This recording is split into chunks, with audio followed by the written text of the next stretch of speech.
नई बहू का देसी भोजनालय।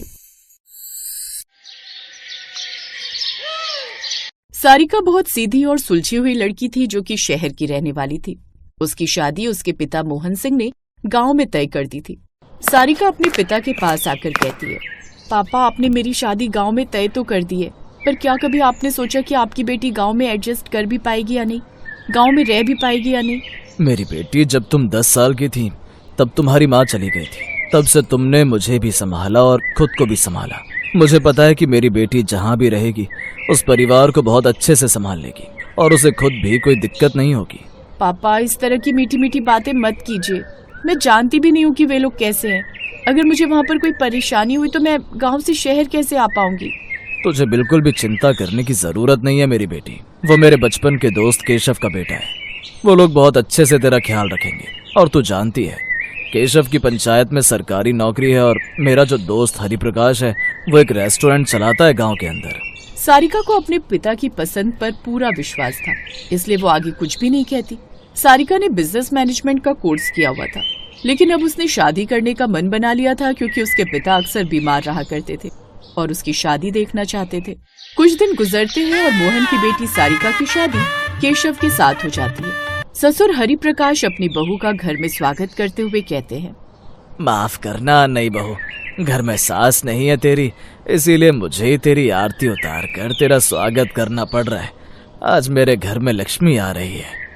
पापा जल्दी जल्दी आरती उतारो, कहीं ऐसा ना हो कि लक्ष्मी थकान की वजह से झांसी की रानी का रूप ले ले और बेकार में यहाँ पर युद्ध छिड़ जाए। केशव और हरिप्रकाश की अच्छी और खुशमिजाज बातें सुनकर सारिका इतना तो समझ जाती है कि उसके पिता मोहन ने कोई भी गलत फैसला नहीं किया है। ऐसे ही कुछ दिन गुजरते हैं और सारिका पूरी घर की जिम्मेदारी अच्छे से संभाल लेती है। एक दिन वो देखती है कि उसके ससुर जी सोफे पर चिंता में बैठे हुए थे। वो उनके पास जाकर बैठती है। क्या बात है ससुर जी, आप बहुत ज्यादा चिंता में लग रहे हैं, सब कुछ ठीक तो है ना? क्या करूं बहू, कुछ भी समझ में नहीं आ रहा। रेस्टोरेंट में घाटा होता जा रहा है।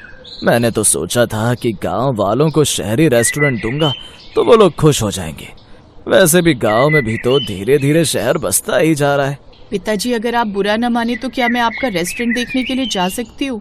मेरा भी मन है उस जगह को देखने का। हाँ हाँ क्यों नहीं, मैं वहीं जा रहा हूँ। कुछ कारीगरों को वहाँ से नौकरी से निकालना है क्योंकि घाटा ज्यादा हो रहा है। तो तू भी मेरे साथ चल, इसी बहाने देख भी लेना और दोनों साथ में वापस आ जाएंगे। अब जैसे ही हरिप्रकाश सारिका को लेकर उस रेस्टोरेंट में जाते हैं तो वो देखती है कि आसपास लोग तो बहुत थे, लेकिन हर कोई ठेले से खाना खा रहा था और कोई भी हरिप्रकाश के फैंसी रेस्टोरेंट में झांक भी नहीं रहा था। सारिका जब आस पड़ोस वालों से पूछती है तो उसे पता चलता है कि किसी को उस रेस्टोरेंट का दाम महंगा लगता था तो किसी को वहाँ पर अपनापन जैसा फील नहीं आता था, इसलिए लोग वहाँ पर नहीं आते थे। सारिका ने घर आने के बाद जब सब लोग खाना खा रहे थे तो सब लोगों के बीच में कहा, अगर आप लोग बुरा ना माने तो वैसे भी आप अगले महीने उस रेस्टोरेंट को बंद करने वाले हैं, तो क्या मैं खुद उस रेस्टोरेंट को चला सकती हूँ? कैसी बात कर रही हो सारिका? जब पापा उस रेस्टोरेंट को नहीं संभाल पाए तो तुम उसे कैसे संभाल पाओगी? केशव जी, मैं मानती हूँ कि पापा जी बहुत काबिल हैं, लेकिन मैंने भी बिजनेस मैनेजमेंट का कोर्स किया है। मुझे लगता है कि अगर हम कुछ बदलाव करेंगे तो वो रेस्टोरेंट जरूर चल जाएगा। हाँ बहू, मुझे कोई ऐतराज नहीं।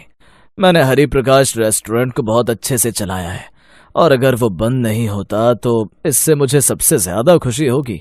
अब हरिप्रकाश ने सारिका का साथ दिया। ये देखकर केशव भी चुप हो जाता है। वहीं अगले दिन नई बहू जैसे ही रेस्टोरेंट में जाती है तो सबसे पहले वहाँ की सजावट बदल देती है। वहाँ पर फैंसी चेयर की जगह आम कुर्सियाँ रख देती है और दीवारों का पेंट भी बिल्कुल सादा करवा देती है, जिससे वो जगह बिल्कुल भी फैंसी नहीं लग रही थी।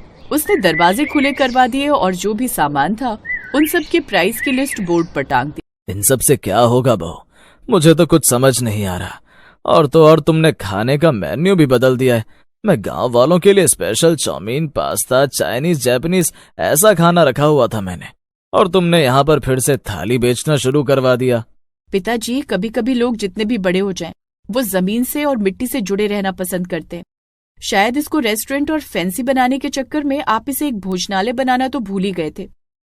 धीरे धीरे वहाँ पर ग्राहक आने लगते हैं और अब सब लोगों को वहाँ का स्वाद कुछ अपनेपन सा लगने लगता है। सब लोग खाना खाते हैं और उसकी बहुत तारीफ करते हैं। सच में हरिप्रकाश जी, आज इस जगह खाना खाकर तो ऐसा लग रहा है जैसे अपने घर बैठकर ही खाना खा रहा हूँ। बिल्कुल सादा खाना था। दाल बाटी चूरमा चोखा सब कुछ बड़ा अच्छा है। मैं अब हफ्ते में 2-3 बार अपने परिवार के साथ यहाँ खाने के लिए आया करूंगा। अरे हरि प्रकाश भाई, पहले तो आप विदेशी खाना यहाँ बेच रहे थे। अगर विदेशी खाना खाना होता तो शहर में अपने बच्चों के साथ ना रह लेते, गांव में क्यों पड़े होते। पर सच में आपकी नई बहू तो सच में लक्ष्मी निकली। भोजनालय में लोगों की भीड़ देखकर हरिप्रकाश की चिंता खत्म हो गई थी। हर दिन शाम को भोजनालय खचाखच भरा रहता था। सारिका का व्यवहार और उसका स्वादिष्ट देसी खाना गांव वालों को बहुत भा गया था। उसने मेन्यू में हर दिन एक नई डिश जैसे मक्के की रोटी, सरसों का साग या लिट्टी चोखा को शामिल करना शुरू कर दिया था, जिससे लोगों का आकर्षण और बढ़ गया। बहू, तुमने तो कमाल कर दिया। मैं तो उस रेस्टोरेंट को घाटे में बंद करने वाला था और आज ये गांव का सबसे मशहूर ठिकाना बन गया है।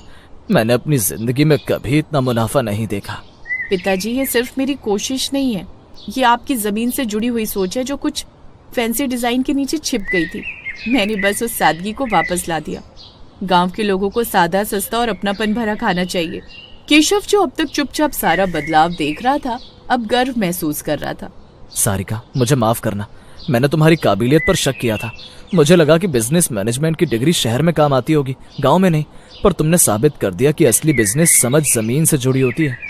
केशव जी, शहर ने मुझे सिद्धांत सिखाए और गांव ने मुझे असली ग्राहक सिखाए। दोनों का तालमेल बिठाना जरूरी था।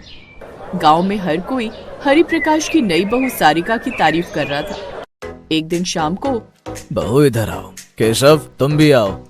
आज मैं बहुत खुश हूँ। तुम्हें देखकर मोहन पर और भी ज्यादा विश्वास हो गया कि उसने मेरे घर के लिए सबसे सही लक्ष्मी चुनी। जहाँ मैं महंगा और फैंसी खाना बेचकर घाटा उठा रहा था, वहीं तुमने अपनी समझदारी और सादगी से इसे गांव का सबसे सफल भोजनालय बना